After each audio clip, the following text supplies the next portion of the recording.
فلوق نهار العيد عيد الأضحى.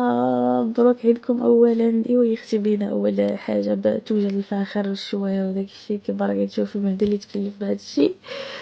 إيوا برا وجدنا يا اختي الكبادي كانوا ناكلاوي لاخر الكوتليت. هادشي اللي درنا العيد ديال فرنسا الشحماء تاعي وصافي. إيوا بدينا نشويو اختي بدينا بالكبدة وشوينا شوية الصطيبة باش نديرو بيها البلفوف.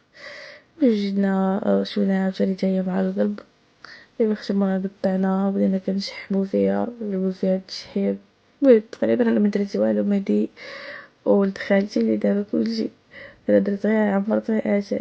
إيوا وراها اختي كيما راكي تشوفي طيبنا الملفوف شويناه في الفاخر. صراحة كان شي حاجة زوينة رائعة هكا. إيوا يا اختي من طاب داكشي حطيناه وراها عاوتاني شوينا الكوتليت عاود. إيوا يا اختي وكيما راكي تشوفي وراها صافي حطينا كلشي وبدينا كنفترشو داكشي. بدينا كناكلو كيما راكي تشوفي بحال الحلال. المهم عيدكم مبارك سعيد باش ما تفوتي ان شاء الله. ايوا العقبة العام الجاي ان شاء الله تعيدوا وتعاودوا كاملين اخوتي واخواتاتي. غبرت عليكم سامحولي. ايوا غنرجعوا ان شاء الله بفلوقات جداد. تهلاو فراسكم.